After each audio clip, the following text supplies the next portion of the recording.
de notre édition spéciale commencée en début d'après-midi après les terribles attentats qui ont frappé les États-Unis. Il y a des milliers de morts, vient de déclarer George Bush.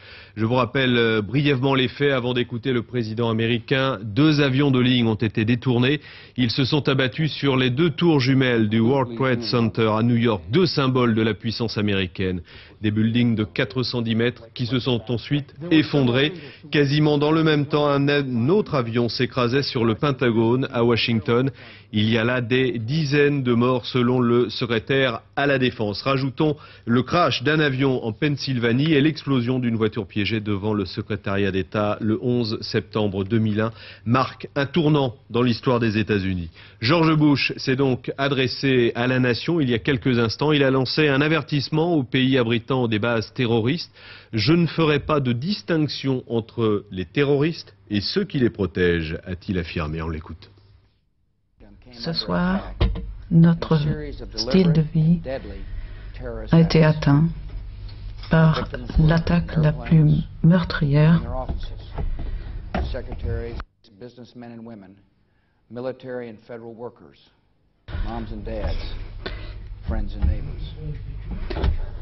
des milliers de vies ont été prises par les meurtriers les plus méprisables. Des avions qui rentrent en plein vol dans les immeubles. Cela nous remplit de tristesse, d'incompréhension et de colère. Ces actions meurtrières nous menacent de chaos. Et cependant, notre pays est fort et ils ne réussiront pas. Notre peuple a été mis à contribution pour se défendre. Ils ne pourront pas attaquer la fondation même des États-Unis. Ils peuvent démolir l'acier, mais ils ne peuvent pas démolir l'acier de la certitude américaine, parce que nous voulons représenter la liberté dans le monde et personne ne peut empêcher cette lumière de continuer à exister.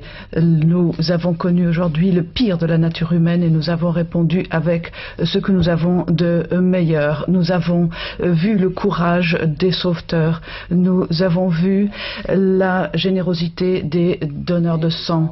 Nous avons vu les efforts à la suite de la première attaque. Nous avons mis en place notre plan d'urgence. Nous avons une puissance militaire importante. Elle a été mise en œuvre. Il y a des équipes énormes de secours qui se sont mises en œuvre à New York City. Nous essayons de donner de l'aide à ceux qui ont été blessés. Nous essayons de prendre toutes les précautions pour les citoyens chez nous et partout dans le monde qui pourraient être soumis à d'autres attaques. Notre système gouvernemental continue à fonctionner. Les citoyens qui ont dû être évacués à Washington vont pouvoir reprendre leur travail. Demain, les bureaux seront ouverts à nouveau pour fonctionner. Nos institutions demeurent fortes et l'économie américaine continuera à fonctionner aussi. Nous commençons les recherches pour savoir qui est derrière ces actes meurtriers et criminels. Nous avons des réseaux de renseignement. Nous allons trouver les responsables. Nous avons pris des mesures pour les traquer et nous ne ferons pas de distinction entre les terroristes qui ont commis ces actes et ceux qui leur accordent refuge. J'apprécie les membres du Congrès qui se sont fait entendre pour condamner avec moi ces attaques et pour être du côté du peuple américain. Je remercie aussi tous les chefs d'État de par le monde qui ont offert leurs condoléances et leur assistance. L'Amérique, ses amis, ses alliés vont travailler ensemble pour la paix et la sécurité dans le monde et nous allons gagner cette guerre contre le terrorisme. Ce soir, je vous demande de prier pour nous, de prier pour tous ceux qui souffrent, pour les enfants dont le monde s'est écroulé, pour tous ceux qui ont perdu leur sens de la sécurité. Et j'espère qu'une puissance plus élevée que nous tous pourra les consoler. Et je cite la Bible, même quand je marche par la vallée de la mort, je ne crains pas la mort parce que vous êtes avec moi. C'est un jour où tous les Américains, quels qu'ils soient, veulent travailler ensemble, aller dans le sens de la justice et de la paix et veulent combattre leurs ennemis. Et nous allons le faire. Personne d'entre nous n'oubliera ce jour. Nous irons de l'avant. Nous voulons défendre la liberté et tout ce qu'il y a de bon et de juste dans notre monde. Merci. Bonne nuit. Et que Dieu vous aide, l'Amérique.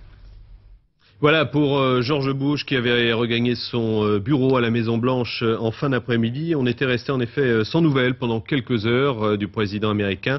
Il n'est pas rentré directement de Floride à Washington cet après-midi. Il a fait une escale sur une base militaire du Nebraska où il a rencontré ses principaux conseillers militaires. Nous allons à présent retrouver Pierre-Alexandre depuis New York. Pierre, quelle est l'ambiance plus de 12 heures maintenant après cette terrible vague d'attentats ? Eh bien, il est 9 h du soir ici à New York, c'est la nuit, mais il y a toujours de la fumée, une épaisse fumée qui est au-dessus du sud de Manhattan. Il y a aussi une odeur de brûlé très vive qui se sent dans tous les quartiers de New York. Pour l'instant, il n'y a plus de bruit de sirène ou de bruit d'ambulance. Visiblement, toutes les personnes qui pouvaient être secourues l'ont été et donc maintenant, ce sont surtout les pompiers qui luttent contre les flammes et donc qui essayent de limiter l'extension du sinistre. Toujours pas de bilan, Pierre. Non, ça va être très long. On ne sait pas exactement combien il y avait de personnes dans le building. On ne sait pas. Il va falloir beaucoup de temps sans doute pour qu'on puisse arriver à déterminer le nombre précis des victimes de ce terrible attentat. Merci Pierre. Alors on sait simplement qu'il y aurait plusieurs dizaines de victimes au Pentagone à Washington et qu'à New York 200 pompiers et 78 policiers sont portés disparus. Rajoutons que 266 personnes ont trouvé la mort dans les 4 avions kamikazes. Antonin André. New York, 9 h du matin. Un vol d'American Airlines avec 156 personnes à bord vient de s'écraser sur l'une des 2 tours du World Trade Center en plein cœur de Manhattan. 18 minutes plus tard, un deuxième avion vient s'encastrer dans la tour jumelle du bâtiment où travaillent 40 000 personnes. Le World Trade Center est en feu. De la première tour, des employés pris au piège tombent dans le vide.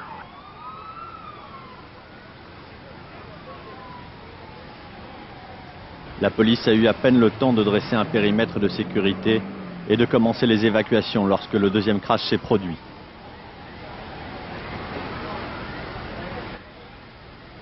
Au pied de ces 2 tours infernales, la panique s'empare des rues de New York. Les premiers blessés sont évacués. Lorsque dans un immense nuage de poussière, la première tour s'écroule. Quelques minutes plus tard, sa jumelle la rejoint dans un amas de décombres.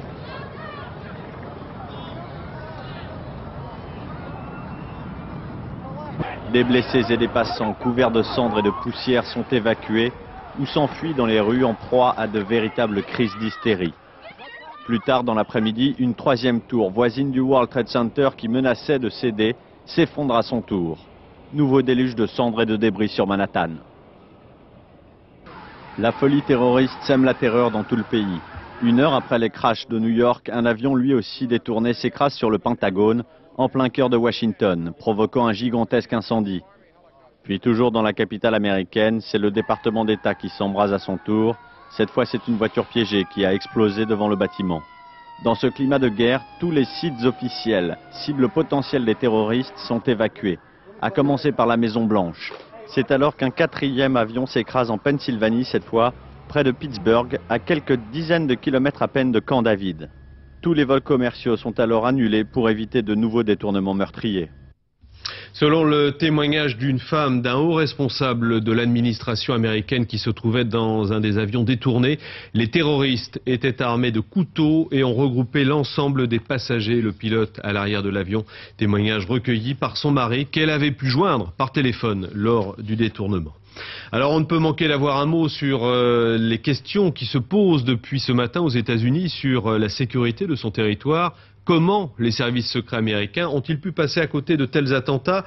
Ils sont tellement énormes qu'il a fallu une préparation et une infrastructure énorme. CIA et FBI n'ont rien vu venir. Pourquoi? Le débat ne tardera pas à apparaître. En attendant, les regards se tournent vers Oussama Ben Laden, terroriste islamiste milliardaire d'origine saoudienne, basé en Afghanistan. Il est soupçonné par de nombreux observateurs ce soir d'être impliqué dans cette série d'attentats. Marine Jacquemin.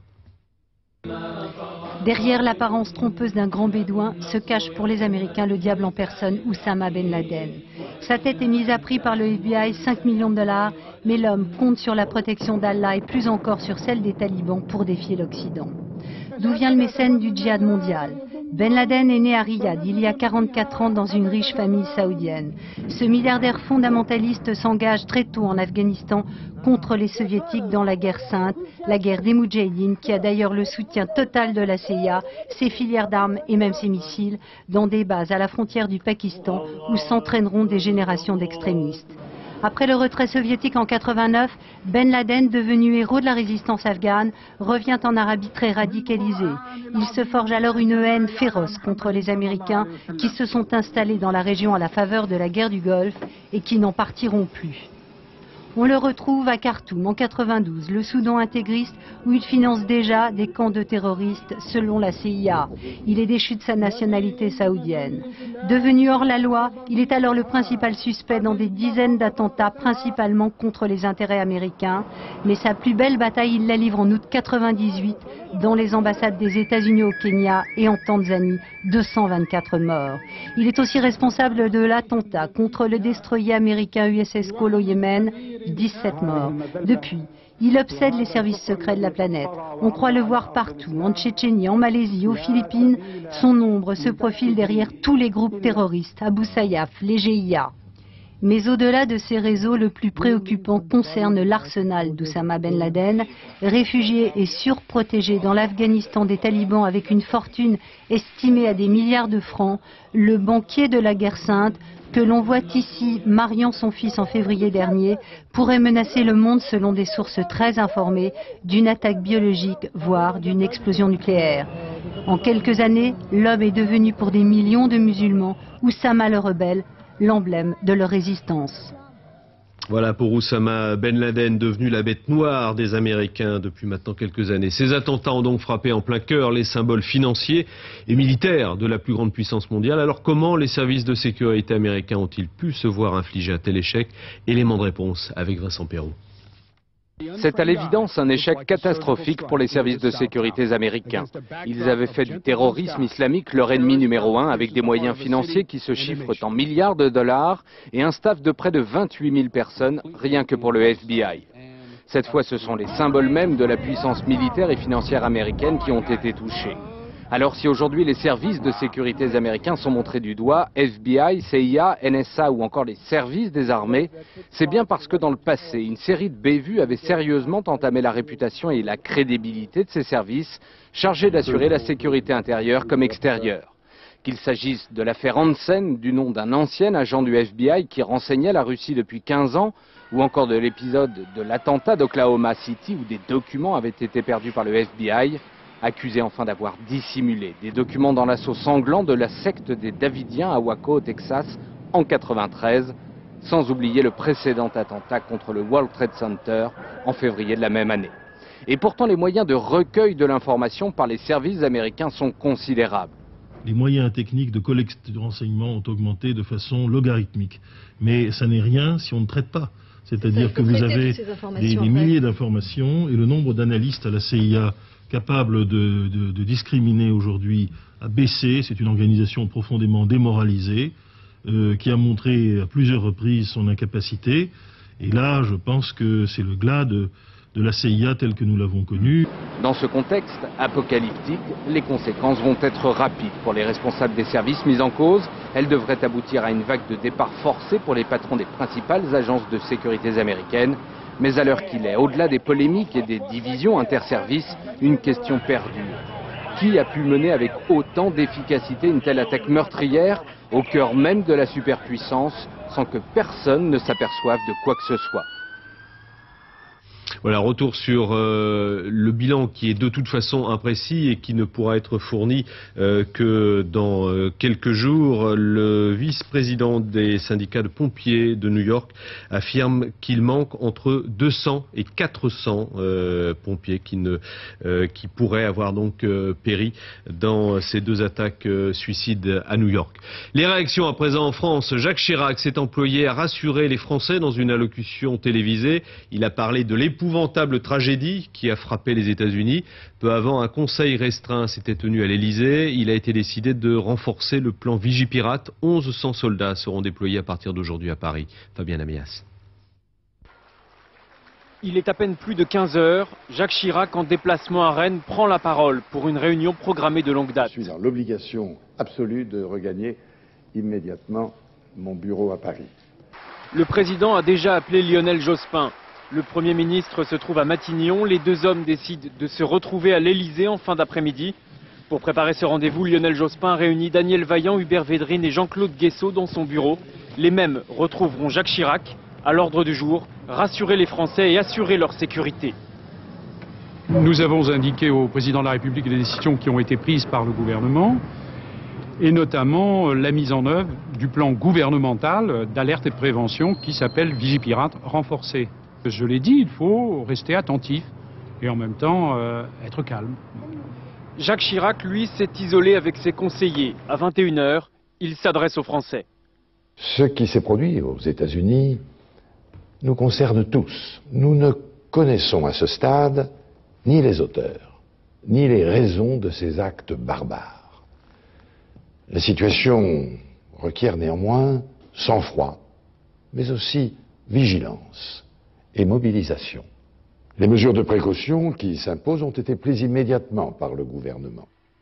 Hier, il n'y a pas eu le moindre différend entre les deux chefs de l'exécutif. Les querelles de la cohabitation passent après la sécurité des Français. Les réactions dans le monde à présent. À Moscou, le président Poutine a appelé la communauté internationale à s'unir dans la lutte contre le terrorisme. Israël apporte tout son soutien aux États-Unis et annonce un deuil national d'une journée. Le Hezbollah se refuse, lui, à tout commentaire. La Libye et l'Iran condamnent. L'Irak, en revanche, estime que ces attentats sont, je cite, le fruit des crimes américains commis contre l'humanité. Et au sud Liban, en Cisjordanie et à Gaza, on a pu assister à des scènes de joie. Stéphanie Renouvin. À l'heure de la sieste, la nouvelle des attentats perpétrés aux États-Unis tombe. Les Palestiniens de Jérusalem-Est sortent dans la rue pour crier leur joie. La joie de voir le plus grand soutien d'Israël frapper en plein cœur. Au même moment, le chef de l'autorité palestinienne, lui, condamne. D'abord, je voudrais présenter mes condoléances et celles du peuple palestinien au président américain, le président Bush,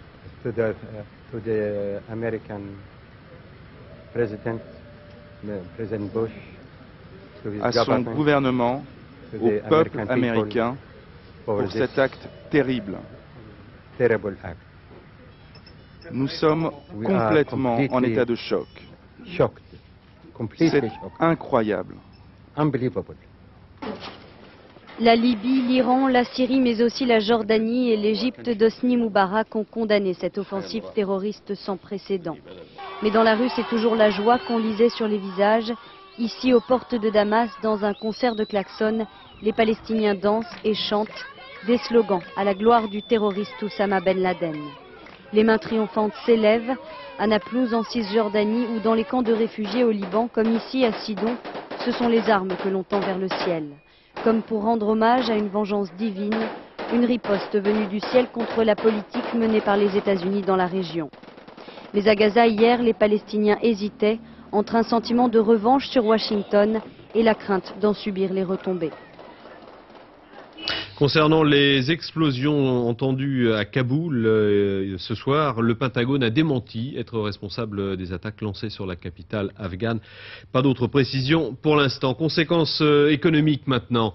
Les bourses américaines resteront fermées ce mercredi. Aujourd'hui, les places financières ont fortement chuté. À Paris, le CAC 40 a perdu plus de 7% parmi les titres les plus affectés, ceux étant fortement impliqués aux États-Unis. En revanche, hausse des cours du pétrole et de l'or. Vincent Perrault. Wall Street, symbole de la puissance financière internationale frappée par le terrorisme, et c'est toute la finance mondiale qui s'effondre. Bien évidemment, à New York, tout comme dans le reste du pays, les places boursières américaines sont restées fermées, et ce jusqu'à nouvel ordre. Alan Greenspan, le patron de la Réserve fédérale américaine, conscient du danger, a immédiatement annoncé que la Fed était en mesure de fournir des prêts au taux d'escompte pour satisfaire les besoins de liquidité des banques. Déjà ébranlés par les menaces de récession économique, les places boursières en Europe ont perdu la tête. Paris, qui était en hausse d'1,5% avant la catastrophe, a plongé dans le rouge, abandonnant 7,39% avec un CAC 40 au plus bas depuis mars 99. À Londres, le FTSE a décroché de plus de 5,5% sous le seuil des 4800 points. Chute brutale également à Zurich, Milan, Amsterdam. Francfort s'est littéralement effondré à la clôture, moins 8,3% après avoir accusé un recul de près de 12% sitôt l'annonce de la catastrophe. Sur le marché d'échange, l'euro est remonté au-dessus du seuil des 0,91 $. Le cours du brut a également vivement réagi, en remontant au-dessus des 31 $ le baril, l'équivalent d'une hausse de plus de 3 $. Enfin, le marché de l'or n'a pas non plus tardé à réagir. En quelques heures à Londres, l'once a ainsi gagné quelques 20 $ en moins de 90 minutes, soit son plus haut niveau depuis mai 2000. Voilà, les valeurs refuges ont le vent en poupe. À noter que la bourse de Tokyo vient d'ouvrir ses portes et comme on pouvait s'y attendre, elle recule pour l'instant de plus de 4%. Les conséquences économiques pour les États-Unis de ces doubles attentats, elles étaient analysées par Christian Schmitt, qui était notre invité tout à l'heure. Christian Schmitt, professeur à Dauphine. Alors, à court terme, il y a l'effet choc. Et il y a l'image des États-Unis frappée. Le long terme, il y a d'abord le coût de remplacement de l'ensemble de ce qui a été détruit. Il y aura également un problème important qui est celui de l'accélération du système de défense, avec un budget militaire qui peut et doit certainement sera accéléré. Comme l'ont dit un certain nombre de mes prédécesseurs, on est d'ores et déjà dans un état de guerre.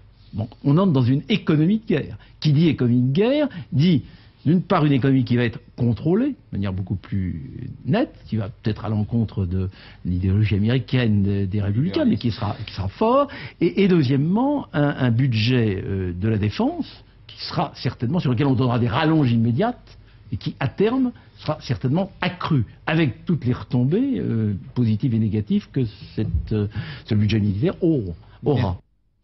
L'Amérique touchée en plein cœur donc de ses intérêts économiques et militaires. Le président George Bush a promis de punir les auteurs de ces actes lâches. Alors quelle peut être la contre-offensive américaine? L'analyse de Frédéric Ancel, spécialiste du Proche-Orient et des relations internationales.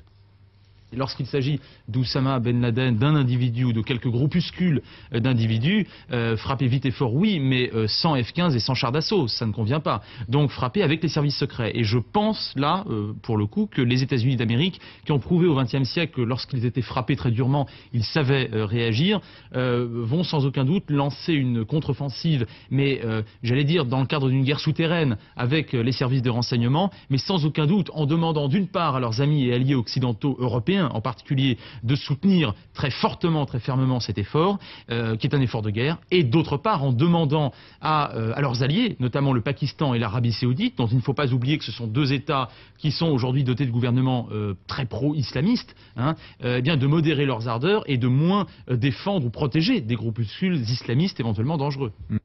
Alors on a beaucoup parlé de Ben Laden, on a brossé son portrait il y a quelques instants, mais il y a bien sûr d'autres groupes terroristes qui peuvent vouloir s'en prendre aux États-Unis. Guillaume Dasquier, rédacteur en chef du Monde du renseignement, était sur notre antenne tout à l'heure. Que c'est avant tout un acte de guerre, en tout cas c'est comme ça qu'on peut le percevoir. Et ce qui est étonnant, c'est que ce que l'on sait pour l'heure des organisations terroristes ne nous permet pas de penser qu'elles étaient en mesure jusqu'à présent de frapper dans de telles proportions. Et effectivement, quand on dit ça, on pense immédiatement à certaines rencontres qui ont eu lieu, qui à l'époque passaient assez inaperçues. C'était au début de l'été, notamment entre des différents représentants de mouvances terroristes. Je pense notamment à la Jama'a Islamiyya, qui s'est associée, donc égyptienne, qui s'est associée avec le djihad islamique, et lesquels se sont associés avec une troisième organisation, Al-Qaïda, l'organisation d'Oussama Bin Laden. Et ces mouvements ont décidé, dans les mois passés, de baser leur quartier général dans la vallée de Khost, en Afghanistan, donc dans le fief de Bin Laden. Et effectivement, tous ces mouvements réunis, ou en tout cas plusieurs mouvements de cette nature réunis, en mettant en commun leurs moyens, parviendraient-ils à frapper dans de telles proportions? C'est un commencement d'hypothèse. Les terroristes étaient vraisemblablement très bien organisés, l'opération minutieusement préparée. François Grangier, pilote de ligne et expert enquête accident de la Cour d'appel, revient sur les circonstances des attentats à New York et à Washington et sur la qualité, si l'on peut appeler ça une qualité, des pilotes aux commandes des appareils au moment des différents crashs. Un avion est ni plus ni moins qu'un projectile. C'est-à-dire que lorsque vous tirez une balle à travers une vitre, vous faites un trou rond exactement du diamètre de la balle. Un avion, c'est une très grosse balle. Donc il a fait un trou quasiment de sa taille dans cet immeuble, rien de plus. Il s'agit d'une organisation d'ampleur. 4 avions en même temps, avec un chronométrage quasi parfait, une précision d'impact très bonne. Il va de soi que ça ne peut pas se faire de manière improvisée. Donc les pirates ont dû subir un entraînement très sévère, ne devaient pas être des amateurs. Lorsqu'on regarde déjà la trajectoire de cet avion qui a été filmé, le deuxième sur la tour, on voit clairement qu'il est en léger virage à gauche au dernier moment, ce qui a quasiment failli lui faire louper sa cible. Ce virage à gauche, en fait, était un redressement de dernière minute pour ne pas la manquer. Un pilote qui aurait été dûment qualifié sur l'avion, lui, n'aurait même pas eu de virage. Il aurait percuté sa cible en plein milieu sans aucun souci. Tous vos quotidiens de ce matin reviennent bien sûr sur ces drames épouvantables. Revue de presse signée Thomas Auro. L'épouvante, l'apocalypse, la nouvelle guerre, les mots semblent trop faibles pour donner toute la mesure de la violence des attentats suicides d'hier. Libération choisit même de ne pas titrer. Sur sa double page de une simple photo qui parle d'elle-même. Ces images terrifiantes ont fait le tour du monde, des scènes cauchemardesques, de panique, d'horreur, largement reprises dans tous vos quotidiens et notamment dans les pages intérieures de Libération. Outre-Atlantique, le New York Times et le Washington Post reviennent sur l'accident dans des éditions spéciales sur Internet et redéroulent le fil des événements. Les États-Unis ont été frappés en plein cœur, titre la Tribune. Le quotidien économique analyse la réaction des marchés financiers complètement tétanisés. Le contre-coup sera difficile, nul doute qu'il pèsera sur l'évolution de l'économie américaine. Désormais, le pire est arrivé à Seine-François, et désormais, le monde a peur, lui répond le Parisien. Que faire face à un tel scénario? Bruno Frappa, l'éditorialiste de La Croix, appelle à la solidarité avec les Américains, au nom, dit-il, de l'humanité. Pour le Figaro, c'est une nouvelle guerre qui commence. Le quotidien revient bien sûr sur le déroulement de la journée, des attentats aux réactions du monde entier et s'attarde sur la nébuleuse du terrorisme islamiste. Une piste qu'évoque également Libération dans son éditorial. Le quotidien réveille le souvenir de Pearl Harbor et s'interroge sur les choix dont dispose George Bush. Soit la vengeance aveugle avant même la fin de l'enquête, soit une extrême sévérité à l'égard des coupables. De cela, conclut Jacques Amalric, dépendra la capacité américaine à mobiliser ou non une vraie solidarité transnationale contre le cancer terroriste. Voilà, nous faisons une pause avec la météo de Véronique Touillet et puis ensuite l'édition spéciale que nous avons débutée en milieu d'après-midi. Dès que nous avons appris la nouvelle, se poursuit sur LCI.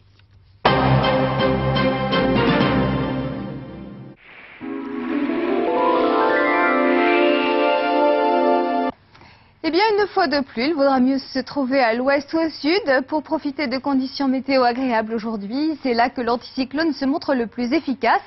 Alors qu'au nord-est et au nord, eh bien, on va conserver une ambiance automnale sous un ciel gris et humide.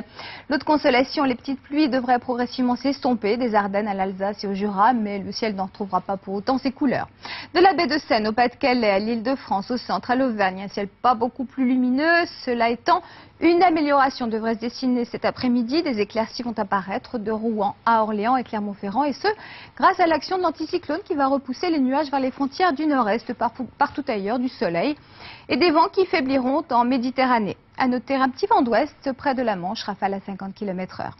Frémissement à la hausse pour ce qui concerne les températures. Il y aura tout de même de nouvelles gelées aux endroits habituels, c'est-à-dire Aurillac, 0 degrés. Il fera 5 degrés à Grenoble, mais en général, on se situera plutôt autour de 7 à 12 degrés.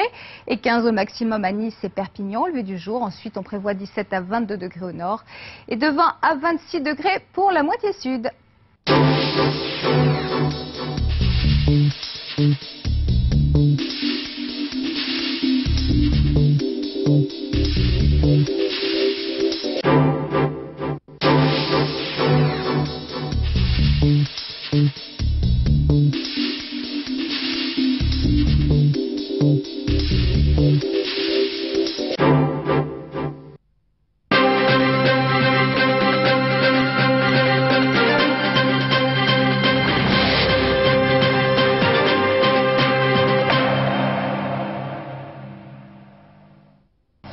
Suite de notre édition spéciale commencée en début d'après-midi après les terribles attentats qui ont frappé les États-Unis. Il y a des milliers de morts, vient de déclarer George Bush. Je vous rappelle brièvement les faits avant d'écouter le président américain. 2 avions de ligne ont été détournés. Ils se sont abattus sur les 2 tours jumelles du World Trade Center à New York, 2 symboles de la puissance américaine. Des buildings de 410 mètres qui se sont ensuite effondrés. Quasiment dans le même temps, un autre avion s'écrasait sur le Pentagone à Washington. Il y a là des dizaines de morts selon le secrétaire à la Défense. Rajoutons le crash d'un avion en Pennsylvanie et l'explosion d'une voiture piégée devant le secrétariat d'État le 11 septembre 2001 marque un tournant dans l'histoire des États-Unis. George Bush s'est donc adressé à la nation il y a quelques instants. Il a lancé un avertissement aux pays abritant des bases terroristes. Je ne ferai pas de distinction entre les terroristes et ceux qui les protègent, a-t-il affirmé. On l'écoute. Ce soir, notre style de vie a été atteint par l'attaque la plus meurtrière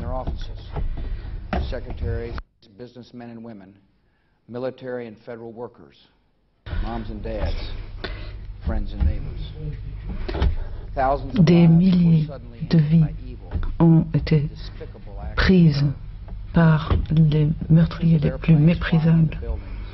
Des avions qui rentrent en plein vol dans les immeubles. Cela nous remplit de tristesse, d'incompréhension et de colère. Ces actions meurtrières nous menacent de chaos. Et cependant, notre pays est fort et ils ne réussiront pas. Notre peuple a été mis à contribution pour se défendre. Ils ne pourront pas attaquer la fondation même des États-Unis. Ils peuvent démolir l'acier, mais ils ne peuvent pas démolir l'acier de la certitude américaine, parce que nous voulons représenter la liberté dans le monde et personne ne peut empêcher cette lumière de continuer à exister. Nous avons connu aujourd'hui le pire de la nature humaine et nous avons répondu avec ce que nous avons de meilleur. Nous avons vu le courage des sauveteurs. Nous avons vu la générosité des donneurs de sang. Nous avons vu les efforts à la suite de la première attaque. Nous avons mis en place notre plan d'urgence. Nous avons une puissance militaire importante. Elle a été mise en œuvre. Il y a des équipes énormes de secours qui se sont mises en œuvre à New York City. Nous essayons de donner de l'aide à ceux qui ont été blessés. Nous essayons de prendre toutes les précautions pour les citoyens chez nous et partout dans le monde qui pourraient être soumis à d'autres attaques. Notre système gouvernemental continue à fonctionner. Les citoyens qui ont dû être évacués à Washington vont pouvoir reprendre leur travail. Demain, les bureaux seront ouverts à nouveau pour fonctionner. Nos institutions demeurent fortes et l'économie américaine continuera à fonctionner aussi. Nous commençons les recherches pour savoir qui est derrière ces actes meurtriers et criminels. Nous avons des réseaux de renseignement. Nous allons trouver les responsables. Nous avons pris des mesures pour les traquer et nous ne ferons pas de distinction entre les terroristes qui ont commis ces actes et ceux qui leur accordent refuge. J'apprécie les membres du Congrès qui se sont fait entendre pour condamner avec moi ces attaques et pour être du côté du peuple américain. Je remercie aussi tous les chefs d'État de par le monde qui ont offert leurs condoléances et leur assistance. L'Amérique, ses amis, ses alliés vont travailler ensemble pour la paix et la sécurité dans le monde et nous allons gagner cette guerre contre le terrorisme. Ce soir, je vous demande de prier pour nous, de prier pour tous ceux qui souffrent, pour les enfants dont le monde s'est écroulé, pour tous ceux qui ont perdu leur sens de la sécurité. Et j'espère qu'une puissance plus élevée que nous tous pourra les consoler. Et je cite la Bible, même quand je marche par la vallée de la mort, je ne crains pas la mort parce que vous êtes avec moi. C'est un jour où tous les Américains, quels qu'ils soient, veulent travailler ensemble, aller dans le sens de la justice et de la paix et veulent combattre leurs ennemis. Et nous allons le faire. Personne d'entre nous n'oubliera ce jour. Nous irons de l'avant. Nous voulons défendre la liberté et tout ce qu'il y a de bon et de juste dans notre monde. Merci. Bonne nuit. Et que Dieu vous aide, l'Amérique. Voilà pour George Bush qui avait regagné son bureau à la Maison-Blanche en fin d'après-midi. On était resté en effet sans nouvelles pendant quelques heures du président américain. Il n'est pas rentré directement de Floride à Washington cet après-midi. Il a fait une escale sur une base militaire du Nebraska où il a rencontré ses principaux conseillers militaires. Nous allons à présent retrouver Pierre-Alexandre depuis New York. Pierre, quelle est l'ambiance plus de 12 heures maintenant après cette terrible vague d'attentats ? Eh bien, il est 9 h du soir ici à New York, c'est la nuit, mais il y a toujours de la fumée, une épaisse fumée qui est au-dessus du sud de Manhattan. Il y a aussi une odeur de brûlé très vive qui se sent dans tous les quartiers de New York. Pour l'instant, il n'y a plus de bruit de sirène ou de bruit d'ambulance. Visiblement, toutes les personnes qui pouvaient être secourues l'ont été et donc maintenant, ce sont surtout les pompiers qui luttent contre les flammes et donc qui essayent de limiter l'extension du sinistre. Toujours pas de bilan, Pierre. Non, ça va être très long. On ne sait pas exactement combien il y avait de personnes dans le building. On ne sait pas. Il va falloir beaucoup de temps sans doute pour qu'on puisse arriver à déterminer le nombre précis des victimes de ce terrible attentat. Merci Pierre. Alors on sait simplement qu'il y aurait plusieurs dizaines de victimes au Pentagone à Washington et qu'à New York 200 pompiers et 78 policiers sont portés disparus. Rajoutons que 266 personnes ont trouvé la mort dans les 4 avions kamikazes. Antonin André. New York, 9 h du matin. Un vol d'American Airlines avec 156 personnes à bord vient de s'écraser sur l'une des 2 tours du World Trade Center en plein cœur de Manhattan. 18 minutes plus tard, un deuxième avion vient s'encastrer dans la tour jumelle du bâtiment où travaillent 40 000 personnes. Le World Trade Center est en feu. De la première tour, des employés pris au piège tombent dans le vide.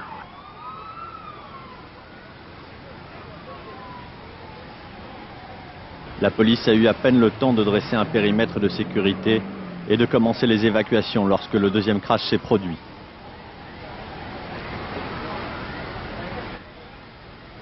Au pied de ces 2 tours infernales, la panique s'empare des rues de New York.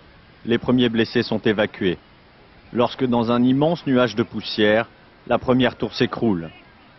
Quelques minutes plus tard, sa jumelle la rejoint dans un amas de décombres.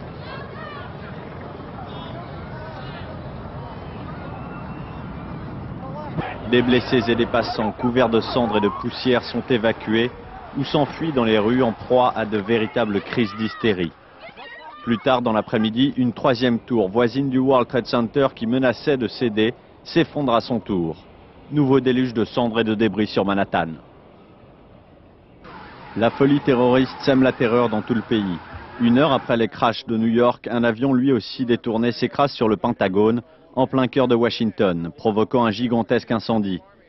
Puis toujours dans la capitale américaine, c'est le département d'État qui s'embrase à son tour.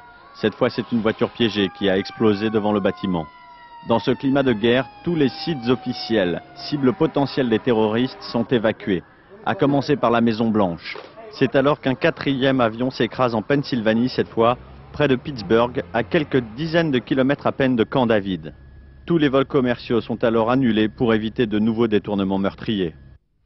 Selon le témoignage d'une femme d'un haut responsable de l'administration américaine qui se trouvait dans un des avions détournés, les terroristes étaient armés de couteaux et ont regroupé l'ensemble des passagers et le pilote à l'arrière de l'avion. Témoignage recueilli par son mari qu'elle avait pu joindre par téléphone lors du détournement. Alors on ne peut manquer d'avoir un mot sur les questions qui se posent depuis ce matin aux États-Unis sur la sécurité de son territoire. Comment les services secrets américains ont-ils pu passer à côté de tels attentats? Ils sont tellement énormes qu'il a fallu une préparation et une infrastructure énorme. CIA et FBI n'ont rien vu venir. Pourquoi? Le débat ne tardera pas à apparaître. En attendant, les regards se tournent vers Oussama Ben Laden, terroriste islamiste milliardaire d'origine saoudienne, basé en Afghanistan. Il est soupçonné par de nombreux observateurs ce soir d'être impliqué dans cette série d'attentats. Marine Jacquemin. Derrière l'apparence trompeuse d'un grand bédouin se cache pour les Américains le diable en personne, Oussama Ben Laden. Sa tête est mise à prix par le FBI, 5 millions de $, mais l'homme compte sur la protection d'Allah et plus encore sur celle des talibans pour défier l'Occident. D'où vient le mécène du djihad mondial? Ben Laden est né à Riyad il y a 44 ans dans une riche famille saoudienne. Ce milliardaire fondamentaliste s'engage très tôt en Afghanistan contre les soviétiques dans la guerre sainte, la guerre des Moudjahidines, qui a d'ailleurs le soutien total de la CIA, ses filières d'armes et même ses missiles, dans des bases à la frontière du Pakistan où s'entraîneront des générations d'extrémistes. Après le retrait soviétique en 89, Ben Laden, devenu héros de la résistance afghane, revient en Arabie très radicalisé. Il se forge alors une haine féroce contre les Américains qui se sont installés dans la région à la faveur de la guerre du Golfe et qui n'en partiront plus. On le retrouve à Khartoum en 92, le Soudan intégriste, où il finance déjà des camps de terroristes selon la CIA. Il est déchu de sa nationalité saoudienne. Devenu hors la loi, il est alors le principal suspect dans des dizaines d'attentats, principalement contre les intérêts américains. Mais sa plus belle bataille, il la livre en août 98 dans les ambassades des États-Unis au Kenya et en Tanzanie, 224 morts. Il est aussi responsable de l'attentat contre le destroyer américain USS Cole au Yémen, 17 morts. Depuis, il obsède les services secrets de la planète. On croit le voir partout, en Tchétchénie, en Malaisie, aux Philippines.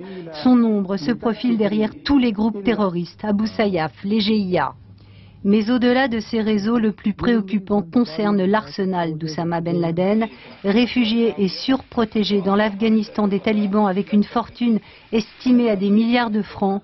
Le banquier de la guerre sainte, que l'on voit ici mariant son fils en février dernier, pourrait menacer le monde selon des sources très informées d'une attaque biologique, voire d'une explosion nucléaire.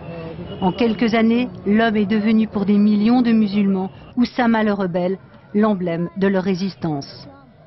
Voilà pour Oussama Ben Laden, devenu la bête noire des Américains depuis maintenant quelques années. Ces attentats ont donc frappé en plein cœur les symboles financiers et militaires de la plus grande puissance mondiale. Alors comment les services de sécurité américains ont-ils pu se voir infliger un tel échec? Élément de réponse avec Vincent Perrault. C'est à l'évidence un échec catastrophique pour les services de sécurité américains. Ils avaient fait du terrorisme islamique leur ennemi numéro 1 avec des moyens financiers qui se chiffrent en milliards de dollars et un staff de près de 28 000 personnes, rien que pour le FBI. Cette fois, ce sont les symboles mêmes de la puissance militaire et financière américaine qui ont été touchés. Alors si aujourd'hui les services de sécurité américains sont montrés du doigt, FBI, CIA, NSA ou encore les services des armées, c'est bien parce que dans le passé, une série de bévues avait sérieusement entamé la réputation et la crédibilité de ces services chargés d'assurer la sécurité intérieure comme extérieure. Qu'il s'agisse de l'affaire Hansen, du nom d'un ancien agent du FBI qui renseignait la Russie depuis 15 ans, ou encore de l'épisode de l'attentat d'Oklahoma City où des documents avaient été perdus par le FBI, accusé enfin d'avoir dissimulé des documents dans l'assaut sanglant de la secte des Davidiens à Waco, au Texas, en 93, sans oublier le précédent attentat contre le World Trade Center en février de la même année. Et pourtant, les moyens de recueil de l'information par les services américains sont considérables. Les moyens techniques de collecte de renseignements ont augmenté de façon logarithmique. Mais ça n'est rien si on ne traite pas. C'est-à-dire que vous avez des milliers d'informations et le nombre d'analystes à la CIA capables de discriminer aujourd'hui a baissé. C'est une organisation profondément démoralisée qui a montré à plusieurs reprises son incapacité. Et là, je pense que c'est le glas de la CIA telle que nous l'avons connue. Dans ce contexte apocalyptique, les conséquences vont être rapides pour les responsables des services mis en cause. Elles devraient aboutir à une vague de départ forcée pour les patrons des principales agences de sécurité américaines. Mais à l'heure qu'il est, au-delà des polémiques et des divisions interservices, une question perdue. Qui a pu mener avec autant d'efficacité une telle attaque meurtrière au cœur même de la superpuissance sans que personne ne s'aperçoive de quoi que ce soit? Voilà, retour sur le bilan qui est de toute façon imprécis et qui ne pourra être fourni que dans quelques jours. Le vice-président des syndicats de pompiers de New York affirme qu'il manque entre 200 et 400 pompiers qui pourraient avoir donc péri dans ces deux attaques suicides à New York. Les réactions à présent en France. Jacques Chirac s'est employé à rassurer les Français dans une allocution télévisée. Il a parlé de l'épouvantable tragédie qui a frappé les États-Unis. Peu avant, un conseil restreint s'était tenu à l'Élysée. Il a été décidé de renforcer le plan Vigipirate. 1100 soldats seront déployés à partir d'aujourd'hui à Paris. Fabien Amias. Il est à peine plus de 15 heures. Jacques Chirac, en déplacement à Rennes, prend la parole pour une réunion programmée de longue date. Je suis dans l'obligation absolue de regagner immédiatement mon bureau à Paris. Le président a déjà appelé Lionel Jospin. Le Premier ministre se trouve à Matignon. Les deux hommes décident de se retrouver à l'Élysée en fin d'après-midi.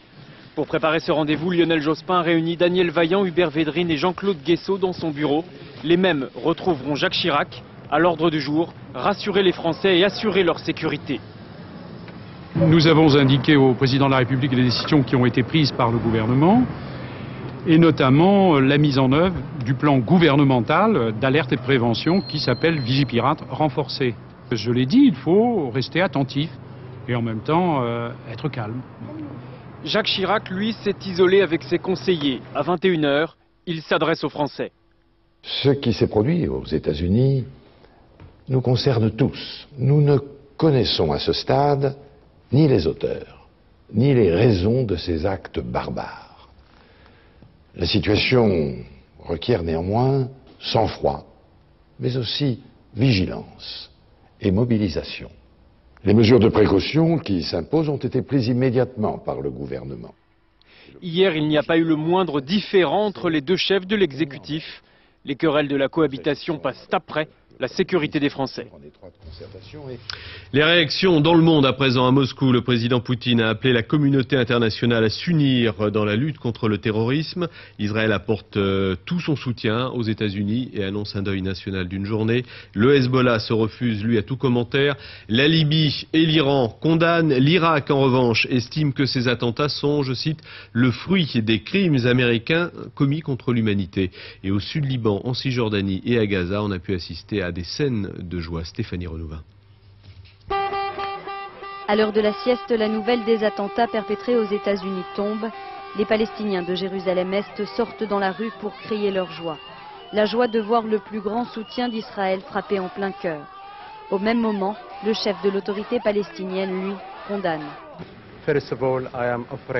D'abord, je voudrais présenter mes condoléances et celles du peuple palestinien au président américain, le président Bush,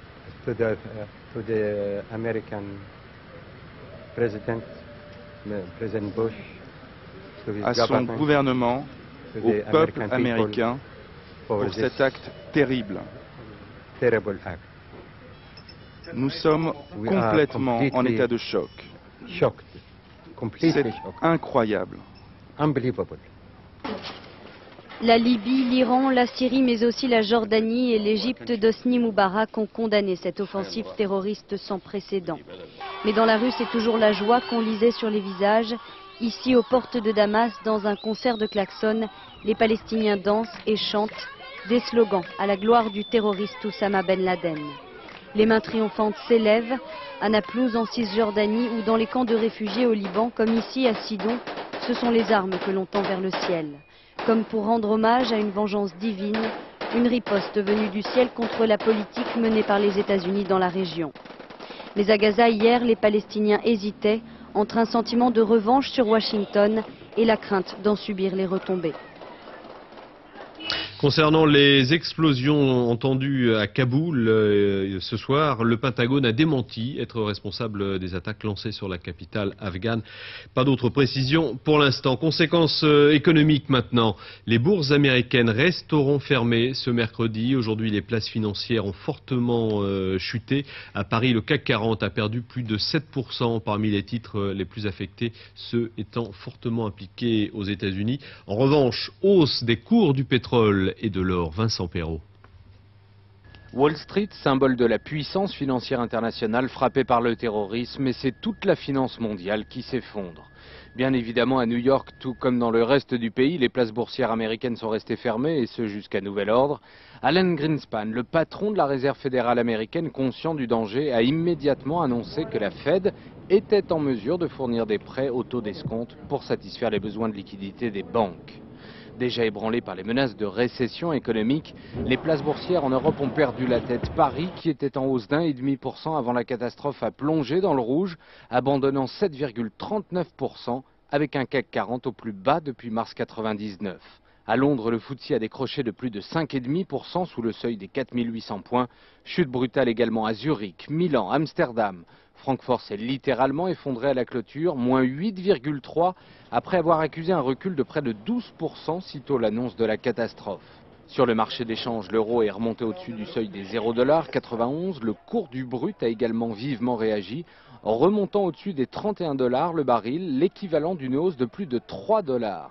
Enfin, le marché de l'or n'a pas non plus tardé à réagir. En quelques heures à Londres, l'once a ainsi gagné quelques 20 $ en moins de 90 minutes, soit son plus haut niveau depuis mai 2000.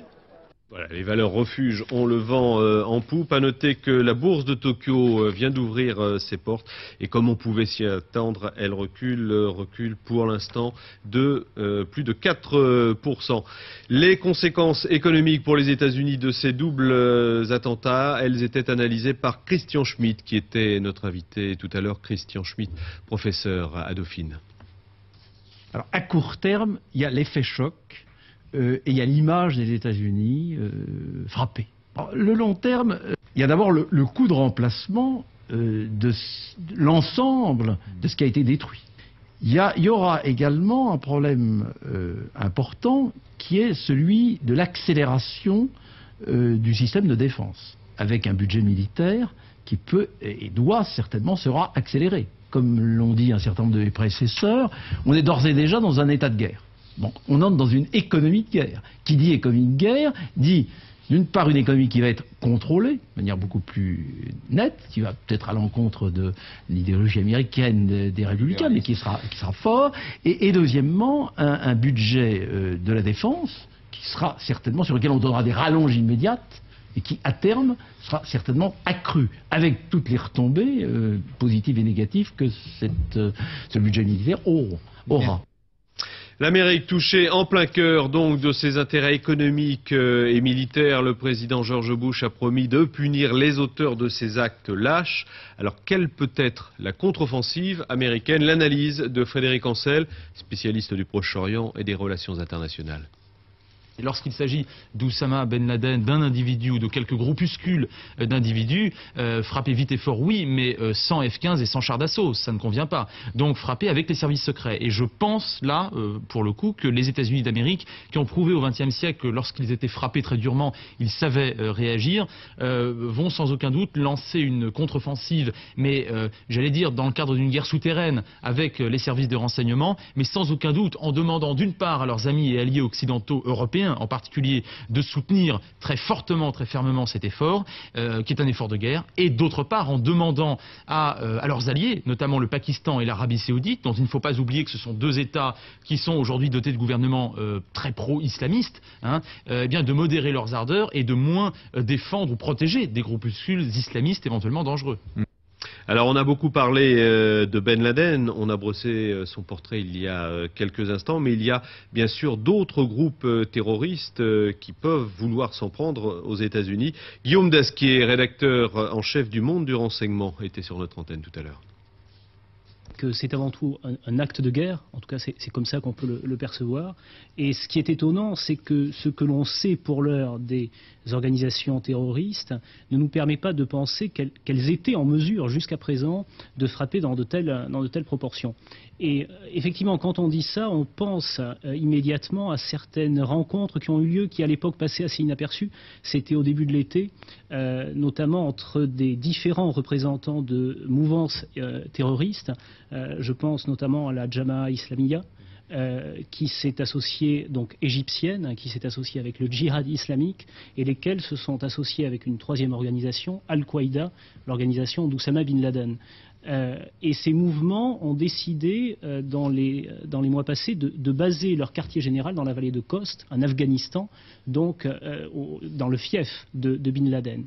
Et effectivement, tous ces mouvements réunis, ou en tout cas plusieurs mouvements de cette nature réunis, en mettant en commun leurs moyens, parviendraient-ils à frapper dans de telles proportions? C'est un commencement d'hypothèse. Les terroristes étaient vraisemblablement très bien organisés, l'opération minutieusement préparée. François Grangier, pilote de ligne et expert enquête accident de la Cour d'appel, revient sur les circonstances des attentats à New York et à Washington et sur la qualité, si l'on peut appeler ça une qualité, des pilotes aux commandes des appareils au moment des différents crashs. Un avion est ni plus ni moins qu'un projectile. C'est-à-dire que lorsque vous tirez une balle à travers une vitre, vous faites un trou rond exactement du diamètre de la balle. Un avion, c'est une très grosse balle. Donc il a fait un trou quasiment de sa taille dans cet immeuble, rien de plus. Il s'agit d'une organisation d'ampleur. 4 avions en même temps, avec un chronométrage quasi parfait, une précision d'impact très bonne. Il va de soi que ça ne peut pas se faire de manière improvisée. Donc les pirates ont dû subir un entraînement très sévère, ne devaient pas être des amateurs. Lorsqu'on regarde déjà la trajectoire de cet avion qui a été filmé, le deuxième sur la tour, on voit clairement qu'il est en léger virage à gauche au dernier moment, ce qui a quasiment failli lui faire louper sa cible. Ce virage à gauche, en fait, était un redressement de dernière minute pour ne pas la manquer. Un pilote qui aurait été dûment qualifié sur l'avion, lui, n'aurait même pas eu de virage. Il aurait percuté sa cible en plein milieu sans aucun souci. Tous vos quotidiens de ce matin reviennent bien sûr sur ces drames épouvantables. Revue de presse signée Thomas Auro. L'épouvante, l'apocalypse, la nouvelle guerre, les mots semblent trop faibles pour donner toute la mesure de la violence des attentats suicides d'hier.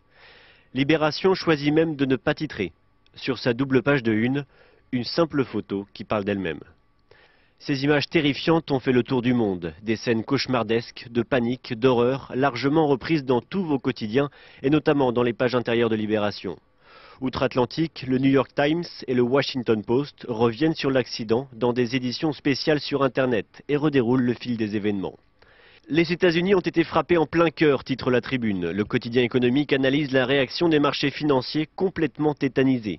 Le contre-coup sera difficile, nul doute qu'il pèsera sur l'évolution de l'économie américaine.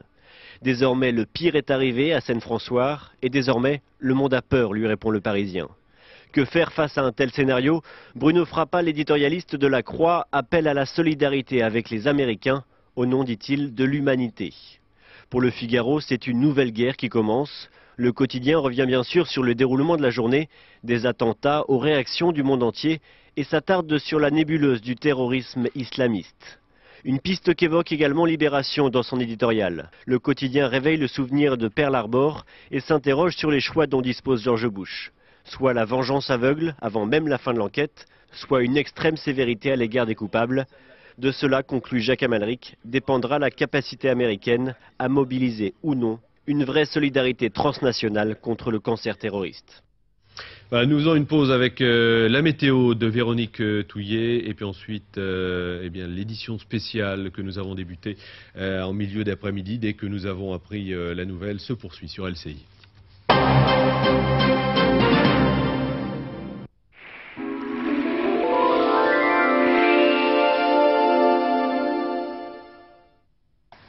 Eh bien, une fois de plus, il vaudra mieux se trouver à l'ouest ou au sud pour profiter de conditions météo agréables aujourd'hui. C'est là que l'anticyclone se montre le plus efficace.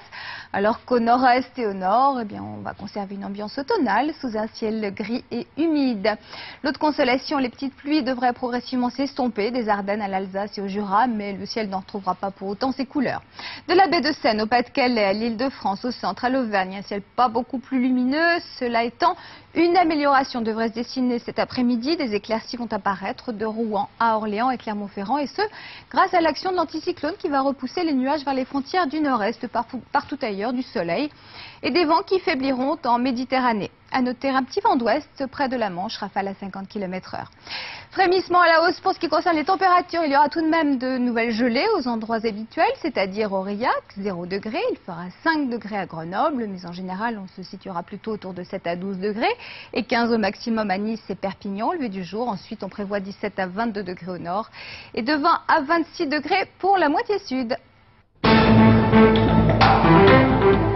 L'information sur LCI, c'est 24 heures sur 24.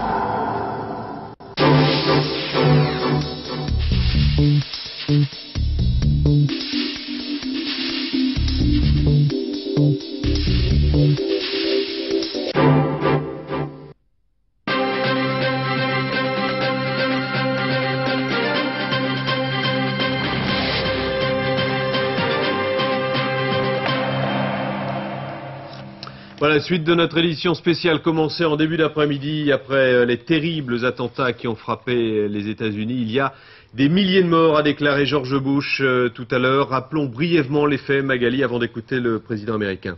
Oui, 2 avions de ligne ont été détournés. Ils se sont abattus sur les 2 tours jumelles du World Trade Center à New York, 2 symboles de la puissance américaine. Des buildings de 410 mètres qui se sont ensuite effondrés. Quasiment dans le même temps, un autre avion s'écrasait sur le Pentagone à Washington. Il y a des dizaines de morts selon le secrétaire à la Défense. Rajoutons le crash d'un avion en Pennsylvanie et l'explosion d'une voiture piégée devant le secrétariat d'État. Le 11 septembre marque donc un tournant dans l'histoire des États-Unis.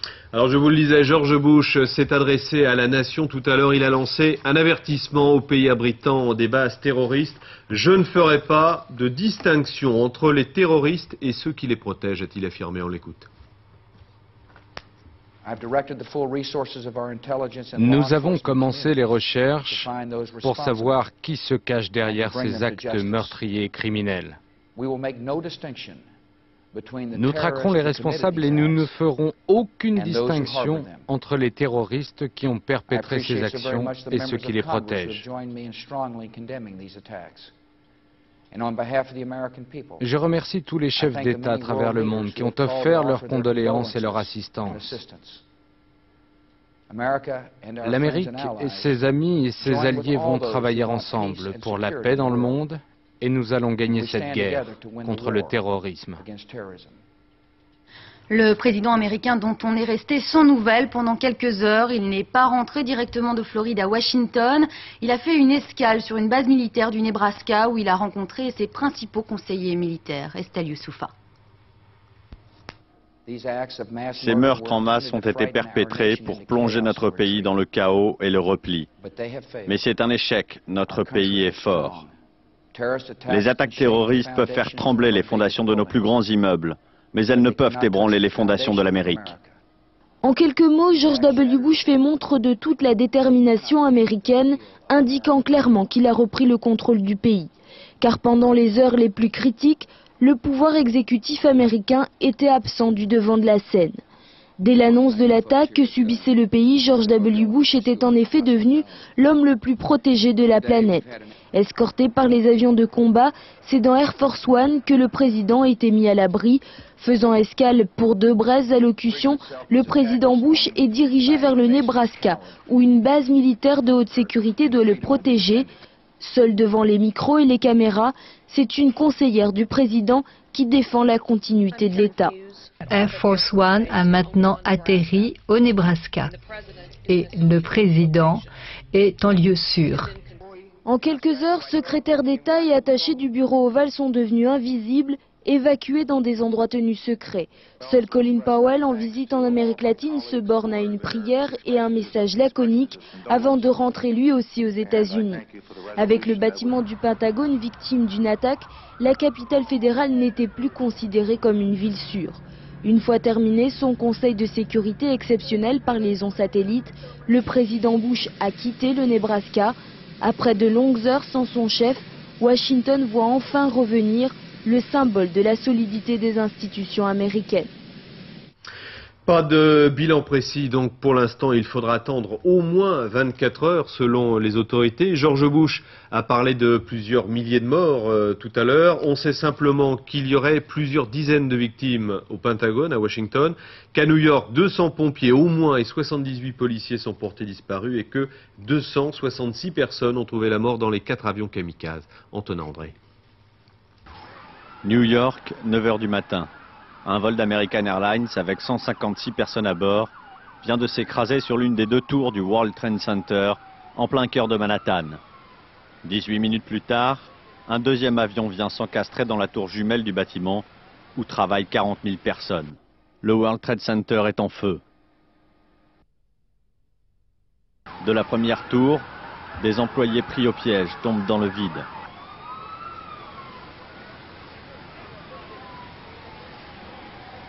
La police a eu à peine le temps de dresser un périmètre de sécurité et de commencer les évacuations lorsque le deuxième crash s'est produit.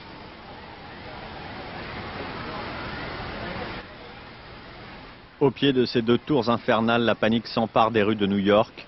Les premiers blessés sont évacués. Lorsque dans un immense nuage de poussière, la première tour s'écroule. Quelques minutes plus tard, sa jumelle la rejoint dans un amas de décombres.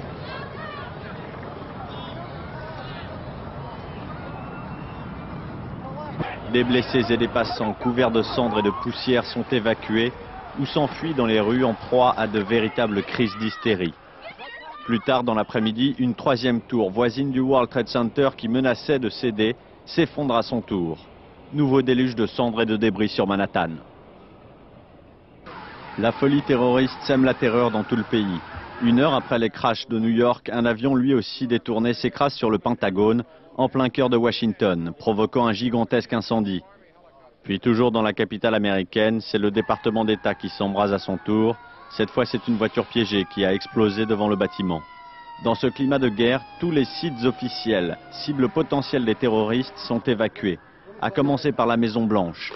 C'est alors qu'un 4e avion s'écrase en Pennsylvanie, cette fois, près de Pittsburgh, à quelques dizaines de kilomètres à peine de Camp David. Tous les vols commerciaux sont alors annulés pour éviter de nouveaux détournements meurtriers. New York s'apprête donc à vivre l'une des plus terribles nuits de son histoire. C'est toute une ville qui est en état de choc. La panique s'est emparée de la ville après l'effondrement des 2 tours. Jérôme Berman. Quelques minutes après le drame, une épaisse fumée noire et étouffante se répand dans les artères new-yorkaises. Ici, certains trouvent refuge dans un restaurant. Les autres fuient dans le désordre, sans but. Tout le monde va vers le nord. Mais qu'est-ce qui se passe ici? Eh mec, tout a explosé, je sais pas moi, je suis vivant et j'espère que ma femme est vivante aussi. J'en crois pas mes yeux. C'est hallucinant. Le World Trade, l'immeuble entier détruit, c'est pas croyable. J'ai été pris au piège avec un autre type. Je suis blessé à la tête et au bras. J'ai juste couru pour m'enfuir et puis voilà. Beaucoup doivent rejoindre les hôpitaux, les ambulances ne cessent d'affluer. Tout le matériel disponible est prêt, des lits, des fauteuils roulants pour acheminer les victimes vers les soins intensifs. Dans les salles d'attente, les New-Yorkais se succèdent pour donner leur sang. Ils doivent patienter pendant des heures avant de se rendre utiles. Il n'y a plus de médecins disponibles. Les hôpitaux sont dépassés. Dans les services d'urgence, c'est la confusion totale. Ils sont nombreux à attendre des nouvelles dès l'heure.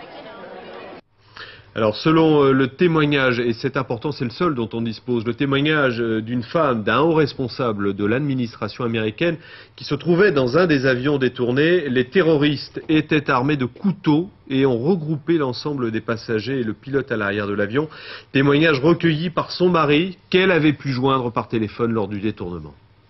Et on a appris que les transpondeurs des 4 avions détournés ont apparemment été débranchés. Les contrôleurs ne pouvaient donc pas identifier les appareils et ils ont eu tout juste le temps d'avertir les autorités. Les compétences nécessaires pour déconnecter le transpondeur laissent penser qu'il s'agissait de pilotes expérimentés. Mais on ignore pour le moment si ces pilotes étaient des pirates de l'air ou non.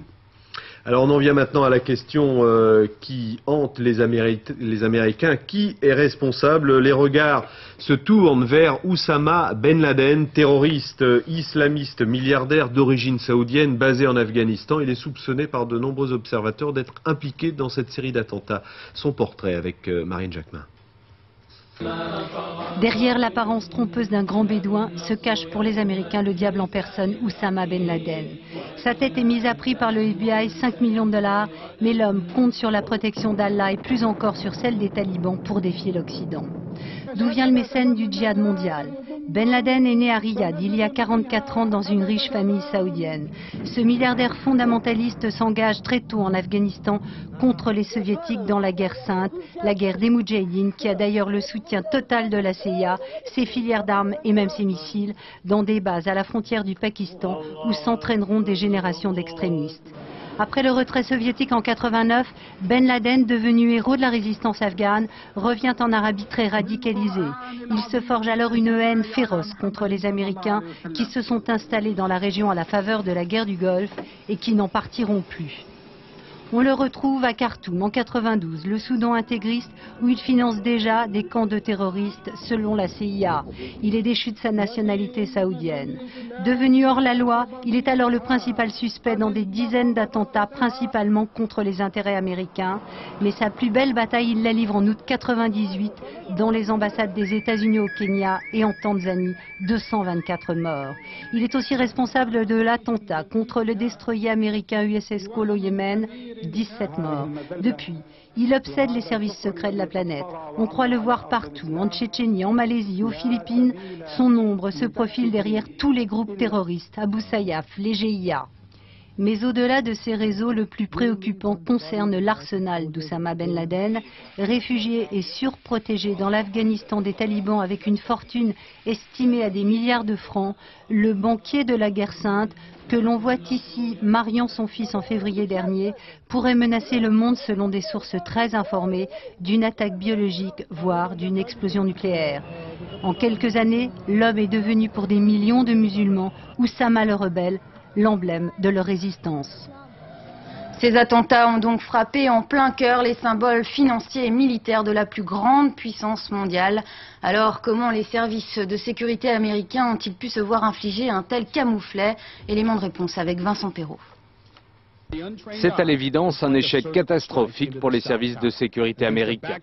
Ils avaient fait du terrorisme islamique leur ennemi numéro 1 avec des moyens financiers qui se chiffrent en milliards de dollars et un staff de près de 28 000 personnes rien que pour le FBI. Cette fois, ce sont les symboles mêmes de la puissance militaire et financière américaine qui ont été touchés. Alors si aujourd'hui les services de sécurité américains sont montrés du doigt, FBI, CIA, NSA ou encore le service des armées, c'est bien parce que dans le passé, une série de bévues avait sérieusement entamé la réputation et la crédibilité de ces services chargés d'assurer la sécurité intérieure comme extérieure.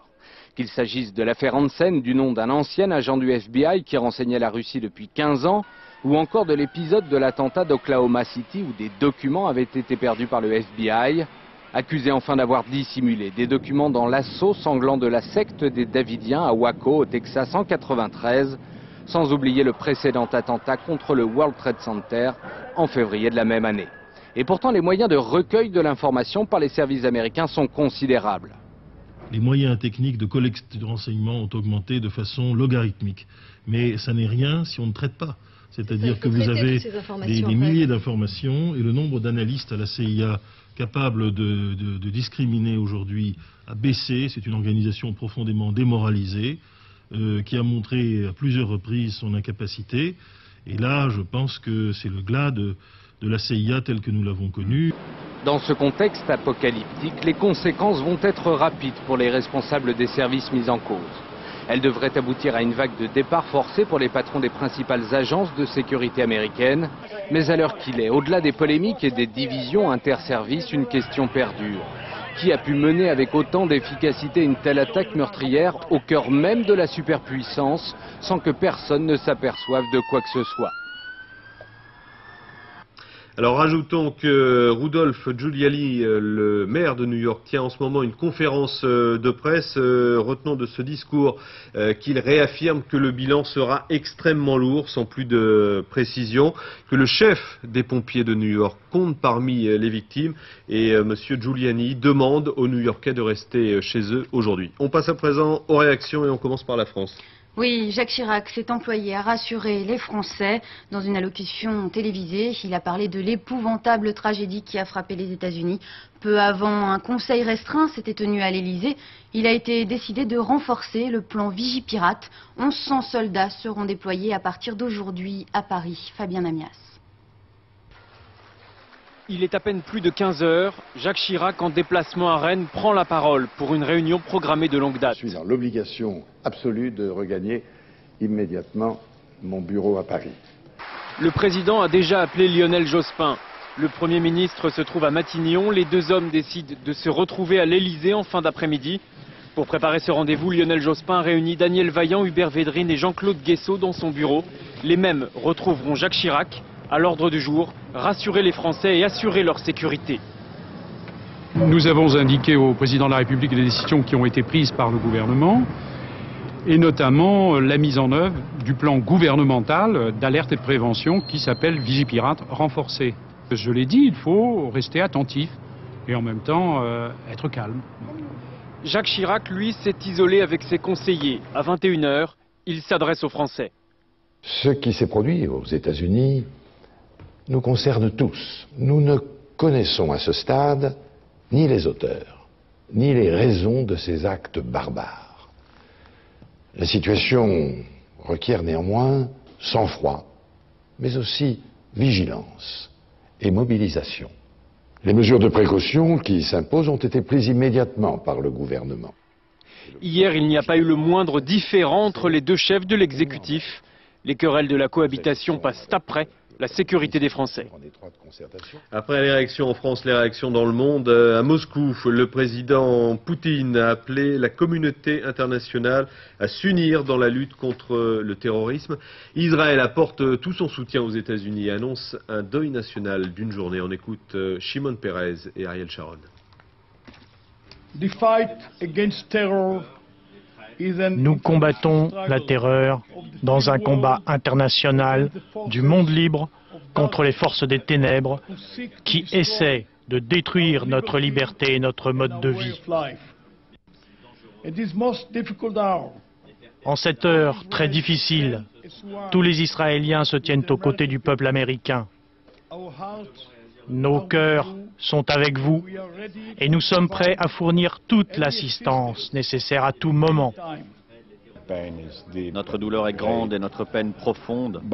Mais si quelqu'un est capable de conduire une action pour mettre fin à cette guerre meurtrière et faire taire ces armes si dangereuses, ce sont bien les États-Unis avec notre aide à tous. Nous devons réagir le plus tôt possible et nous devons le faire sans retenue et sans compromis. Le Hezbollah se refuse à tout commentaire. La Libye et l'Iran condamnent. L'Irak, en revanche, estime que ces attentats sont, je cite, le fruit des crimes américains, des crimes commis contre l'humanité.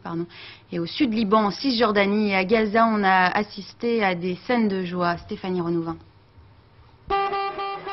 À l'heure de la sieste, la nouvelle des attentats perpétrés aux États-Unis tombe. Les Palestiniens de Jérusalem-Est sortent dans la rue pour crier leur joie. La joie de voir le plus grand soutien d'Israël frapper en plein cœur. Au même moment, le chef de l'autorité palestinienne, lui, condamne. D'abord, je voudrais présenter mes condoléances et celles du peuple palestinien au président américain, le président Bush,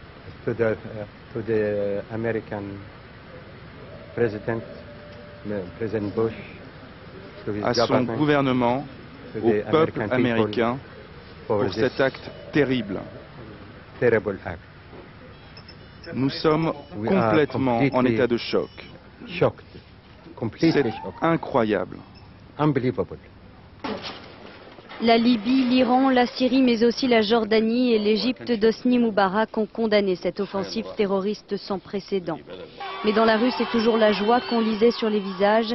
Ici, aux portes de Damas, dans un concert de klaxons, les Palestiniens dansent et chantent des slogans à la gloire du terroriste Oussama Ben Laden.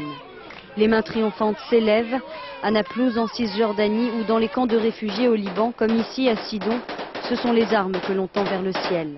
Comme pour rendre hommage à une vengeance divine, une riposte venue du ciel contre la politique menée par les États-Unis dans la région. Mais à Gaza, hier, les Palestiniens hésitaient entre un sentiment de revanche sur Washington et la crainte d'en subir les retombées. Ouais, concernant les explosions sur Kaboul, le Pentagone a démenti être responsable des attaques lancées sur la capitale afghane. Et puis rajoutons que selon nos confrères de la chaîne américaine CNN, eh bien, il y aurait des survivants dans les décombres des deux immeubles qui se sont effondrés donc ce matin en faisant un nombre indéterminé de victimes. Et conséquences économiques à présent, les bourses américaines resteront fermées ce mercredi. Aujourd'hui, les places financières ont fortement chuté. À Paris, le CAC 40 a perdu plus de 7%. Parmi les titres les plus affectés, ceux étant fortement impliqués aux États-Unis. En revanche, hausse des cours du pétrole et de l'or. Vincent Perrault. Wall Street, symbole de la puissance financière internationale frappée par le terrorisme, et c'est toute la finance mondiale qui s'effondre. Bien évidemment, à New York, tout comme dans le reste du pays, les places boursières américaines sont restées fermées, et ce jusqu'à nouvel ordre. Alan Greenspan, le patron de la Réserve fédérale américaine, conscient du danger, a immédiatement annoncé que la Fed était en mesure de fournir des prêts au taux d'escompte pour satisfaire les besoins de liquidité des banques. Déjà ébranlées par les menaces de récession économique, les places boursières en Europe ont perdu la tête. Paris, qui était en hausse d'1,5% avant la catastrophe, a plongé dans le rouge, abandonnant 7,39% avec un CAC 40 au plus bas depuis mars 99. À Londres, le FTSE a décroché de plus de 5,5% sous le seuil des 4800 points. Chute brutale également à Zurich, Milan, Amsterdam. Francfort s'est littéralement effondré à la clôture, moins 8,3% après avoir accusé un recul de près de 12% sitôt l'annonce de la catastrophe. Sur le marché d'échange, l'euro est remonté au-dessus du seuil des 0,91 $. Le cours du brut a également vivement réagi, en remontant au-dessus des 31 $ le baril, l'équivalent d'une hausse de plus de 3 $. Enfin, le marché de l'or n'a pas non plus tardé à réagir. En quelques heures à Londres, l'once a ainsi gagné quelques 20 $ en moins de 90 minutes, soit son plus haut niveau depuis mai 2000. Bien, Bruno Dranzas, avant de revenir sur les conséquences économiques, un mot sur le symbole World Trade Center. Ça représentait quoi pour les États-Unis? C'est vraiment le symbole de cette puissance économique américaine, c'est vraiment le symbole de l'Amérique financière. Il faut rappeler qu'on est donc au cœur de Wall Street qui est donc situé à quelques centaines de mètres seulement de ce World Trade Center, qui abrite dans les deux tours 900 000 mètres carrés de bureaux. C'est donc quelque chose de tout à fait considérable. Il y avait un bon millier de compagnies internationales qui avaient leurs bureaux. Le premier locataire, par exemple, de ce World Trade Center, qui occupe à peu près 12 étages dans une des deux tours, c'est la banque américaine Morgan Stanley, avec plus de 2000 personnes donc, qui étaient employés. Il y avait également, il y en aura sans doute plus de précisions dans les heures qui viennent, des entreprises françaises qui étaient également là-bas, et il y a beaucoup d'inquiétudes par exemple du côté du Crédit Agricole. Donc on essaiera d'avoir plus d'informations évidemment sur la banque et sur les conséquences pour elle. L'industrie boursière est évidemment extrêmement présente. Il faut savoir qu'il y avait des salles de marché, des salles de trading, et quand on dit donc que la bourse américaine est fermée, c'est naturellement signe de deuil par rapport à la tragédie qui frappe l'Amérique, mais aussi parce qu'un ensemble de systèmes, un ensemble de réseaux sont aujourd'hui extrêmement affectés, et on peut donc dire évidemment que c'est l'industrie boursière qui est touchée vraiment dans ses forces vives avec ces deux attentats qui ont donc frappé ces deux tours. Et d'ailleurs, on ne sait toujours pas quand est-ce que les marchés américains vont réouvrir, puisqu'aujourd'hui on sait qu'ils sont fermés, c'est sûr, mais on n'a pas d'échéance de date pour une réouverture. Alors, conséquences sur les perspectives économiques, est-ce que ça peut précipiter une récession? C'est la grande question. Ce qu'on peut dire, c'est que ça arrive évidemment au pire moment pour à la fois l'économie américaine et pour l'économie mondiale. Au pire moment parce que, tout simplement, cette tragédie intervient au moment où, vous savez, on parle de plus en plus de ralentissement aux États-Unis, et il fallait évidemment prendre ce scénario scénario extrêmement au sérieux et on disait qu'il suffisait d'un tout petit quelque chose finalement pour précipiter les États-Unis en récession. Et aux États-Unis, le dernier moteur de la croissance, c'était la consommation des Américains.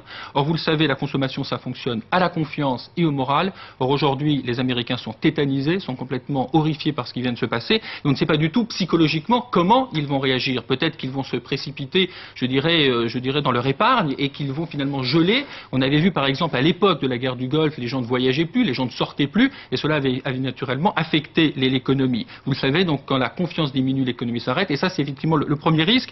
Vous le savez d'ailleurs encore, en 1990, je parlais de la guerre du Golfe à l'instant, c'est la dernière récession américaine, c'est le choc de la guerre du Golfe qui avait précipité les États-Unis dans une récession, et pour une raison simple, c'est qu'à l'époque déjà, l'activité américaine était en train de s'essouffler, donc on ne va pas forcément faire de parallélisme parce que les deux époques ne sont pas forcément les mêmes, mais il y a quand même des similitudes et de très fortes inquiétudes en ce qui concerne l'économie mondiale. Vous savez bien que lorsque le moteur, la locomotive américaine commence à tousser, eh bien c'est tout le reste du monde qui éternue. Donc oui, aujourd'hui, il y a effectivement de grands risques pour voir, je dirais, cet essoufflement américain se transformer en récession, et c'est un petit peu en tout cas le sentiment général des économistes à l'heure où on parle, mais il est évidemment encore trop tôt pour avoir, si vous voulez, ce scénario dans sa globalité dans les heures qui viennent. Alors la bourse de Tokyo vient d'ouvrir en chute. Est-ce que vous pensez que l'effet sera contagieux? En tout cas, Tokyo réagit d'abord, après, vous l'avez dit dans le reportage à l'instant, une journée noire sur les places européennes. Les opérateurs, on n'avait pas connu une telle dégringolade depuis le krach de 1987. Et vous savez, depuis un an, déjà, les marchés sont extrêmement chahutés. On parle d'abord de correction, on a parlé de krach larvé. Il y a eu ce fameux krach sur les valeurs technologiques. Ensuite, il a fallu digérer les effets de l'essoufflement de l'économie américaine. Et maintenant, c'est cette tragédie. Alors oui, effectivement, il y a un choc évidemment profond aujourd'hui sur les places mondiales. Évidemment, tant que l'Amérique n'aura pas réouvert ses marchés, il sera très difficile de connaître la tendance, puisque là encore, c'est un peu la même chose que pour l'économie, en bourse et dans le monde de la finance, c'est Wall Street qui va donner le ton. Donc là, on est un petit peu évidemment dans l'incertitude, mais la conséquence évidemment à Tokyo n'est que la répercussion de l'effondrement des bourses que l'on a donc vu hier. Pas étonnant évidemment que les investisseurs soient totalement choqués. Je vous le disais, ils sont désemparés parce que cela fait maintenant un an qu'ils doivent tous les jours digérer de très mauvaises nouvelles. Alors on a vu sur le marché d'échange le dollar évidemment attaqué, ce qui est normal puisque c'est l'économie, c'est l'Amérique qui est frappée en plein cœur. Et effectivement, parmi les titres les plus affectés en bourse, on a vu ça aussi bien à Paris que sur les autres places européennes, il y a les banques, il y a les compagnies d'assurance et les réassureurs, tout simplement parce qu'on parle déjà de plusieurs milliards de dollars en termes de réparation, en termes de dégâts évidemment, compte tenu de la catastrophe qui vient d'avoir lieu. On dit que c'est la plus importante catastrophe non naturelle de tous les temps, et les contrats sur ces deux tours eh bien, spécifieraient qu'il y ait des indemnisations à mettre du côté des assureurs, d'où l'effondrement évidemment de ces cours évidemment à la bourse. Oui, et puis de tous les titres qui sont fortement impliqués aux États-Unis, en tout cas pour toutes les entreprises 40, effectivement, toutes les entreprises de effectivement, tourisme ou de voyage, et les compagnies aériennes. Air France a perdu plus de 15% hier. C'est évidemment la preuve que dans cette espèce de panique qui a évidemment touché l'ensemble des investisseurs hier, ils sont quand même arrivés à faire le tri, et évidemment les valeurs les plus sanctionnées sont celles qui sont le plus exposées. Ça, c'est tout à fait normal. Un dernier mot rapidement sur alors la bourse chute. En revanche, on l'a vu dans le sujet de Vincent Perrault il y a quelques instants, il y a des valeurs refuges, comme l'on dit, qui elles grimpent. Il y a l'or et puis il y a le pétrole. Oui, ce sont les deux réflexes classiques. Le pétrole est d'abord et l'or. Alors l'or, on n'avait d'ailleurs pas vu, je dirais, une telle activité sur ce marché depuis la guerre du Golfe. Alors en ce qui concerne la hausse du pétrole, un petit mot quand même sur la hausse du pétrole dont on dit qu'elle a été très importante, c'est vrai, mais elle a quand même terminé. Le Brent a quand même terminé sous la barre des $30. Et là, en revanche, gardons-nous de toute comparaison avec la guerre du Golfe, parce qu'à l'époque, le prix du pétrole, on avait parlé d'un véritable choc pétrolier, mais le prix du pétrole avait été multiplié par 2. Alors on n'en est absolument pas là. Aujourd'hui, on ne pense pas qu'il y ait une explosion de violence qui pourrait, par exemple, menacer les voies d'approvisionnement en pétrole. Donc il faut évidemment ne pas, je dirais, là encore... sombrer dans le pessimisme. Dans trop de pessimisme, en tout cas vis-à-vis de ce cours du baril qui ne flambe pas autant que on a pu le voir par exemple il y a une dizaine d'années. Merci Bruno pour toutes ces précisions et vos analyses. Magali, on va à présent regarder les quotidiens de ce matin qui reviennent bien sûr tous sur ce drame épouvantable. Une revue de presse signée Thomas Roux. L'épouvante, l'apocalypse, la nouvelle guerre. Les mots semblent trop faibles pour donner toute la mesure de la violence des attentats suicides d'hier. Libération choisit même de ne pas titrer. Sur sa double page de une simple photo qui parle d'elle-même. Ces images terrifiantes ont fait le tour du monde. Des scènes cauchemardesques, de panique, d'horreur, largement reprises dans tous vos quotidiens et notamment dans les pages intérieures de Libération. Outre-Atlantique, le New York Times et le Washington Post reviennent sur l'accident dans des éditions spéciales sur Internet et redéroulent le fil des événements. Les États-Unis ont été frappés en plein cœur, titre la Tribune. Le quotidien économique analyse la réaction des marchés financiers complètement tétanisés. Le contre-coup sera difficile, nul doute qu'il pèsera sur l'évolution de l'économie américaine. Désormais, le pire est arrivé à Seine-François et désormais, le monde a peur, lui répond le Parisien. Que faire face à un tel scénario? Bruno Frappa, l'éditorialiste de La Croix, appelle à la solidarité avec les Américains, au nom, dit-il, de l'humanité.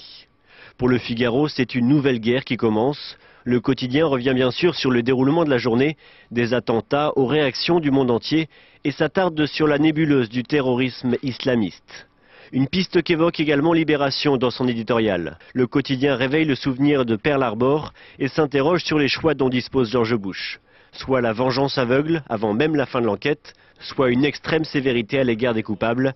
De cela, conclut Jacques Amalric, dépendra la capacité américaine à mobiliser ou non une vraie solidarité transnationale contre le cancer terroriste.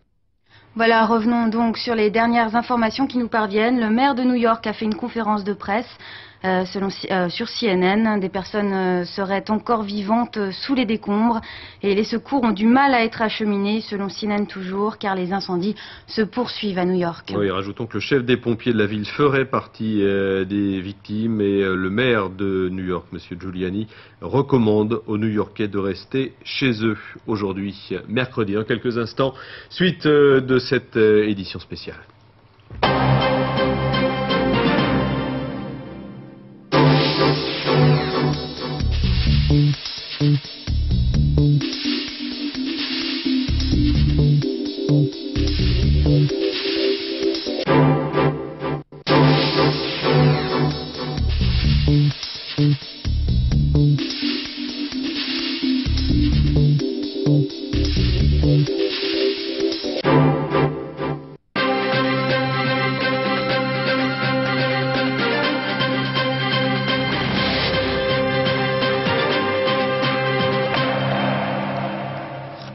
Voilà, suite de notre édition spéciale commencée en début d'après-midi.